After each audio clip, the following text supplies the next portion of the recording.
My name is James Witherspoon, and I love J. Ross TV. Hey, what's up, y'all? This is your boy J. Ross hanging out with my dude, Jay Witherspoon. Y'all, he producer, man, promoter extraordinaire.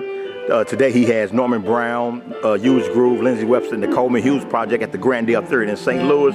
Hey, Jay, I want to just ask you, man, being a promoter, man, what is it like, man? What kind of sleepless nights do you have? You man? have countless sleepless nights because if you're someone like me that is driven, you want perfection as best possible.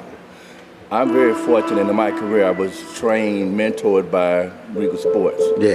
And at the time, they wrote the book on how to do it right. And I was the kid that paid a lot of attention to detail. Yeah. And the things that I learned, I put into play every time I do a show. And you're gonna have sleepless nights. The first reason you're sleepless is because of ticket sales. Yes, sir. Second is the what ifs. The little unforeseen things that happen at the last minute that they don't stop your show. They just put a little bend in there. Yeah. They cause you to make some adjustments. Most of the time, if you're working with a quality artist, we can work through some things. But as a promoter, any little thing is magnified. Yeah. Okay. So you're going to get sleepless nights the week of, the day of, and it's part of the business. It's like anything else. It is part of it, but it comes with the job. But if you love the job, you do the job. What about like time, man? I know you, like you was telling me earlier, man, you like your stuff to be everything on time, sound checks, load-ins, everything. The thing is, this is like anything else. There's a schedule that needs to be adhered to. Mm-hmm. For the most part, when you have backline, and backline is all the equipment that the musicians use to perform in. For those of you who don't know, the musicians, when they're doing shows like this, they don't bring their own equipment city to city. You rent that. And the sound system, because each musician, artist has a particular sound that they're trying to get. So you have to rent the accommodating sound system to give them that performance that they're looking for. Normally, the sound company wants 4 hours to come in and set up.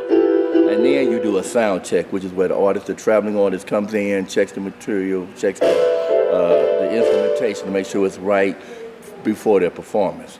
And usually at the latest, if you have an opening act and a headliner, you want it to be through with all of that an hour before the showtime. For example, our show is at 6 tonight, doors open at 5. We want to be done by 4. So when you back that up, your headlining goes on first. Your opening act, whether it's a national or local, they go on second. Reason being, after the headliner gets their sound check down and get dialed in, then the opening act, whether it's local or national, they set them up ready to go. Mm-hmm. And since they're the last on, they're the first on when the doors open. So their settings are already set, systematically in the electronic. Right, lock them in. Locked in, they're locked in. So again, you want to allow about 4 hours for the equipment to come in and get set up. Then you want to allow an hour for each sound check. That's the ideal situation. Okay. And you want to be done an hour before the doors open. Yeah. And I strive for that. Mr. Massey, my mentor at Regal Sports, in all this, I worked for them for 13 years. I had one show that started 20 minutes late in 13 years. Oh, that's awesome, bro. Okay, one show. Yeah. So we allow a 10, 15-minute grace because of weather, traffic, and things like that. We allow that personally, but I had one show in 13 years that started it was 22 minutes late, actually. Yeah. He never let me forget that. But it stays with me. Yeah. And I've been very fortunate to say, since I've been back doing these shows, all of my shows have started within that 10-minute, 5-minute grace period. And tonight will be no exception. We're expecting a full house. Yes, sir. On both shows. And everybody's excited. Everybody's here. We are in preparation, and I want to thank St. Louis for showing up and showing out. People ask me, how am I doing a summer show in fall? I said, well, if you read my first thing, it says by special arrangements. So I had to convince them to extend their tour to come out to St. Louis and Kansas City. Right. And thus far, both cities have not let me down. Okay.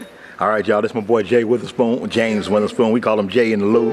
And he's a promoter extraordinaire, y'all. He got everything going on, bringing some of the best shows to the Lou that you can imagine. But we're going to let him bounce, man, so he can at least try to get some sleep before showtime. So this your boy, J. Ross. We 10 million strong. That's all you got left. I got the last $2 right here. This is it. Thank you, St. Louis. We'll see you tonight. All right, y'all. This is your boy, J. Ross. We 10 million strong, and we gone. Peace.